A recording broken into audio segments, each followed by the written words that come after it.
Indicators के बारे में पढ़ेंगे। इंडिकेटर जैसे मैंने आपको बताया कि पैटर्न बेस्ड होते हैं। इसमें पैटर्न पे हमको पता चल जाता है कि थोड़ा प्रेडिक्शन हमको पता चलने की कोशिश करते हैं। इंडिकेटर्स बताते हैं प्राइस मूवमेंट के हिसाब से। इंडिकेटर्स कुछ अपना मूवमेंट दिखाते हैं प्राइस मूवमेंट के हिसाब से। देखते हैं सबसे पहला इंडिकेटर हमारे पास क्या है।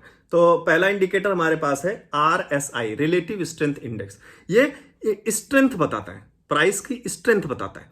हमेशा ये किस आपको 0 और 100 के बीच में बैंड होता है इसका। 0 और 100 RSI इंडिकेटर 0 से 100 के बीच में रहता है। तो जब भी 30 के नीचे जाता है अगर कोई प्राइस तो ऊपर चार्ट अलग चल रहा है, नीचे अभी अब लाइव करके देखेंगे तो अगर 30 के नीचे से जाता है तो इसका मतलब बहुत माल बिक चुका है।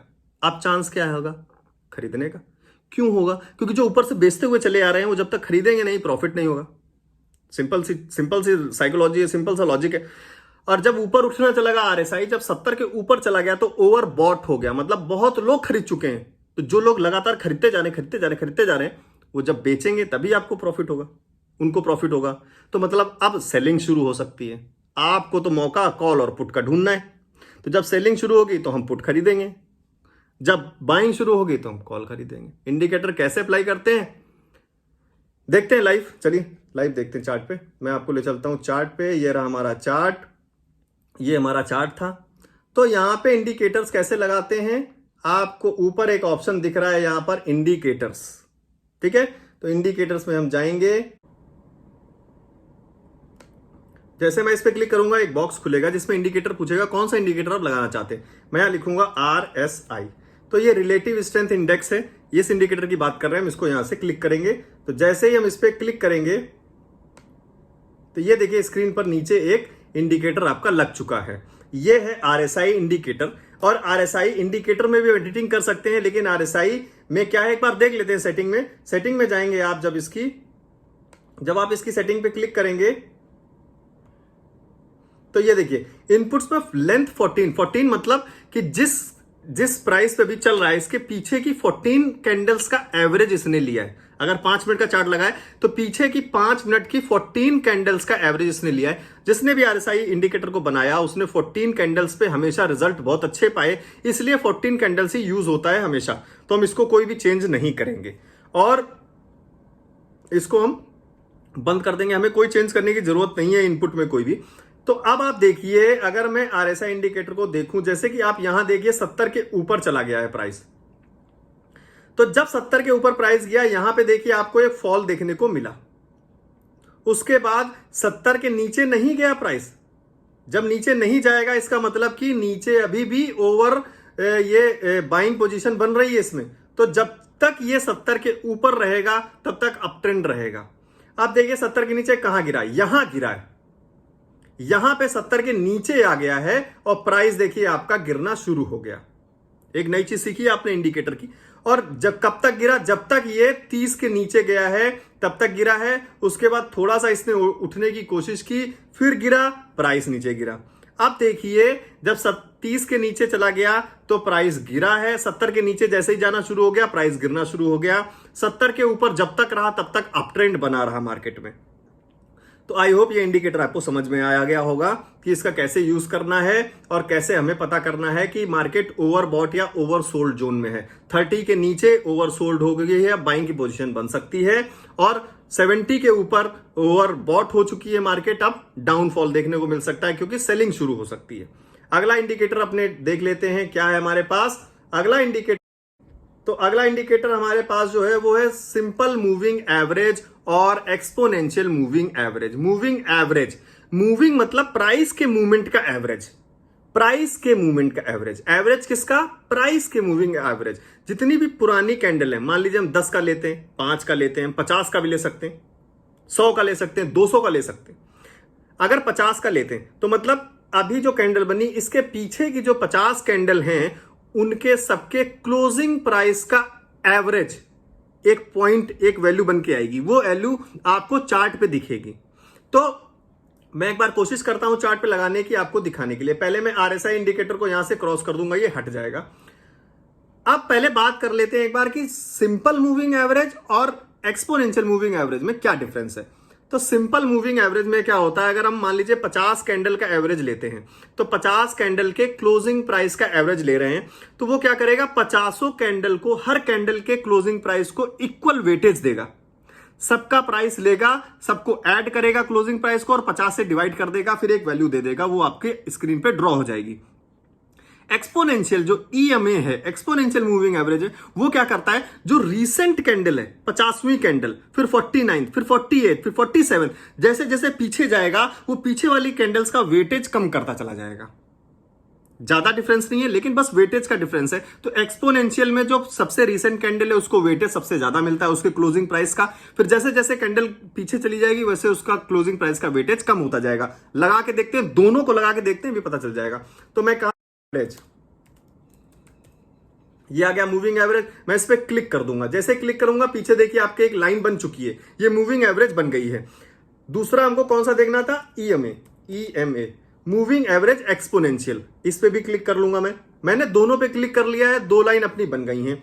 दोनों में अब देख लेते हैं हमको कि कैसे पता करना है, कैसे यूज करना है। तो मैं अभी क्या कर रहा हूं, आपको सिंपल एक स्ट्रेटजी बता रहा हूं कि हम दोनों एक्सपोनेंशियल मूविंग एवरेज यूज करेंगे फिलहाल के लिए। तो मैं यहां से देखिए ऊपर कॉर्नर में आपके दोनों मूविंग एवरेज के इंडिकेटर आ गए हैं, तो मैं मूविंग एवरेज को हटा देता हूं अभी के लिए और एक दोबारा ईएमए एक और ले लेता हूं एक्सपोनेंशियल मूविंग एवरेज, क्योंकि हमको दो मूविंग एवरेज लेकर चलने हैं। देखते हैं इसका यूज। दोनों अभी सेम पोजीशन पे हैं, तो सेम लाइन बन गई। इसके बाद हम क्या करेंगे, यहां पे जो दो ईएमए आ रहे हैं, पहले वाले ईएमए को देखिए, आई बटन, इस पे क्लिक करेंगे तो ये हट जाएगा, दिखाई नहीं देगा, हाइड हो जाएगा। दोबारा क्लिक कर देंगे तो आ जाएगा। सेटिंग पे हम जाएंगे, इसकी सेटिंग्स में हमको चेंज करना पड़ेगा। क्यों, क्योंकि अभी देखिए ब्रैकेट में लिखा आ रहा है 9, मतलब ये 9 कैंडल का एवरेज ले रहा है, लेकिन हमको एक बनाना है 10 का, एक बनाना है 13 का। तो पहले 10 का बना लेते हैं। मैं सेटिंग पे क्लिक करूंगा और इनपुट्स में 9 की जगह कर दूंगा 10 और स्टाइल में जाऊंगा। स्टाइल मतलब कलर वगैरह अगर चेंज करना है, मैं इसको करूंगा, देखिए जैसे मैंने 10 किया, पीछे लाइन के प्राइस में चेंज आ गया। मैं इसको करूंगा ग्रीन कलर से, एक सपोर्ट की तरह इसको हम लेकर चल रहे हैं, इसलिए ग्रीन कलर से हम इसको ड्रॉ करेंगे। थोड़ा इसको मोटा कर देता हूं, इसकी विड्थ बढ़ा देता हूं, यहां से विड्थ बढ़ा सकते हैं और ओके कर दिया। अब दूसरे ईएमए पे जाएंगे, उसको हम बोलेंगे, क्या बोलेंगे, उसको हम बनाएंगे रेजिस्टेंस के लिए, तो उसको हम बनाएंगे रेड कलर से और उसकी इनपुट कितनी रहेगी, 13। तो इनपुट में जाएंगे हम, सबसे पहले इनपुट में हम करेंगे 13, मैंने 13 कर दिया। स्टाइल में जाएंगे, कलर चेंज कर देंगे रेड में कलर चेंज कर दिया मैंने, और इसकी भी विड्थ थोड़ी बढ़ा देंगे जिससे कि साफ दिखाई दे। ओके कर देंगे। देखिए दो लाइन बन गई है आपकी। तो इसमें क्या करते हैं हम, जैसे ही हमारा कोई भी प्राइस, पुराना पैटर्न देख लेते हैं थोड़ा सा, जैसे ही हमारा प्राइस मूविंग एवरेज, जो हमारी ग्रीन लाइन है, जो ग्रीन लाइन है 10 की, उसके ऊपर चला जाता है प्राइस, तो एक अप मूवमेंट हमको दिखा सकता है। देखिए यहां पे प्राइस ने दोनों लाइन को क्रॉस किया, उसके बाद यहां पे सपोर्ट लिया और प्राइस हमारा अप ट्रेंड में चल दिया। कब तक हम अपनी पोजीशन एग्जिट नहीं करेंगे, जब तक हमको कहीं पे प्राइस दोनों लाइन के नीचे ना आ जाए। जब तक ग्रीन लाइन ऊपर रहेगी तब तक हम अप ट्रेंड मान सकते हैं। जब ग्रीन लाइन नीचे आ जाए और रेड ऊपर चली जाए, तब हमारा डाउनफॉल शुरू होगा और तब हम अपनी कॉल से एग्जिट कर लेंगे। आई होप ये चीज आपको बहुत अच्छी लग रही होगी। आगे देखते हैं इसका मूवमेंट कैसा रहा। कहां पे इसने क्रॉस किया है, इस पोजीशन पे देखिए। अब जो है हमारी रेड लाइन ऊपर आ गई है और ग्रीन लाइन नीचे आ गई है। हमको तुरंत अपने कॉल से एग्जिट ले लेना है और यहां पर से हम क्या ले लेंगे, पुट बाई कर लेंगे और फिर से एक नया प्रॉफिट हम अपना बनाना शुरू कर देंगे। तो ये स्ट्रेटजी आपको अच्छी लगी होगी, ये आपको जो इंडिकेटर है ये भी अच्छे लगे होंगे। आई होप आप इन चीजों का इस्तेमाल करेंगे, बैक टेस्ट करेंगे, इन चीजों को अप्लाई करके चेक करेंगे कि ऐसा होता है कि नहीं होता है। अगला अपना देख लेते हैं कौन सा इंडिकेटर है। अगला इंडिकेटर अपना है MACD, moving average convergence and divergence. Convergence मतलब कम होना, डाइवर्जेंस मतलब फैलना। आपने फिजिक्स में पढ़ा होगा कन्वर्जेंस डाइवर्जेंस। तो MACD का मूविंग एवरेज का यूज करके कन्वर्जेंस और डाइवर्जेंस देखेंगे हम प्राइस में। तो मैं आपको इंडिकेटर लगा के देखता हूं, स्क्रीन पे ले चलता हूं, आपको तुरंत इंडिकेटर लगाता हूं। पहले मैं सारी ड्राइंग्स और इंडिकेटर्स को हटा देता हूं, राइट क्लिक करूंगा, रिमूव पे जाऊंगा, remove all indicators and drawing, दोनों चीजें हटा देता हूं। दोनों चीजें हटा दी। प्राइस को एक बार थोड़ा छोटा कर लेते हैं। अब फिर से हम जाएंगे इंडिकेटर पे और यहां पे क्या लिखेंगे, MACD। ये देखिए MACD का इंडिकेटर हमको मिल गया, मैं इस पर क्लिक करूंगा, पीछे देखिए MACD का इंडिकेटर लग चुका है। MACD में हम कोई चेंज नहीं करेंगे, समझ लेते हैं पहले इसमें क्या है। तो देखिए इसमें क्या है, दो लाइन है आपके पास, एक ब्लू कलर की एक रेड कलर की। तो जो ब्लू कलर की जो लाइन है वो 12 मूविंग एवरेज है, 12 कैंडल का मूविंग एवरेज है। जो रेड लाइन है वो 26 कैंडल का मूविंग एवरेज है, यहां ब्रैकेट में देखिए लिखे हुए आ रहा है। और बीच में जो है आपको एक लाइन दिख रही है, जो जीरो आपको दिखा रही है, वो आपकी 9 मूविंग एवरेज की लाइन है। ये जो बार्स हैं, ये बार्स हमको बता रहे हैं स्ट्रेंथ की, कितनी तेजी से मार्केट नीचे जा रही है, कितनी तेजी से ऊपर जा रही है। इसमें हमको क्या करना है, इसमें हमको सबसे पहले लाइन की क्रॉस ढूंढना है। जैसे हमने मूविंग एवरेज वाले में क्रॉस ढूंढा, तो देखिए मान लीजिए आप यहां पे आए, आपने यहां पे चार्ट खोला, आपने देखा कि यहां पे जो है रेड लाइन ऊपर हो गई है और ब्लू लाइन नीचे चली गई है, तो इसका मतलब अब डाउनफॉल होगा। पहले थोड़ा सा इसके बीच में गैप आने दें जिससे कि डाउनफॉल कंफर्म हो जाए। और यहां देखिए प्राइस, ये देखिए, और यहां पे आप प्राइस देखिए, तो दोनों चीजें लगभग सेम सी लग रही हैं। डाउनफॉल दोनों चीजों ने कंफर्म कर दिया। यहां से पुट खरीदेंगे और बैठ जाएंगे। कब तक? जब तक ये दोबारा जो है ग्रीन ब्लू वाली क्रॉस ना कर ले ऊपर की तरफ। तो यहां से बाय किया हमने पुट, और यहां पे कहीं एग्जिट कर लिया। तो यहां पे अगर हम बाय करते 17,760 पे मार्केट में, और यहां एग्जिट करते 17,600, यहां पे अगर एग्जिट करते 17,620 पे, 760 620, बहुत बढ़िया एक प्रॉफिट। कितना? 60 और 80, एक लगभग 140 पॉइंट का एक बहुत अच्छा प्रॉफिट है। इससे अच्छा प्रॉफिट हो ही नहीं सकता।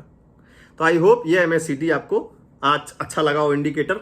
अगला इंडिकेटर देख लेते हैं हमारे पास कौन सा है। मैं पहले सारे यहां से रिमूव कर देता हूं और फिर आपको अगला इंडिकेटर दिखाता हूं कौन सा है।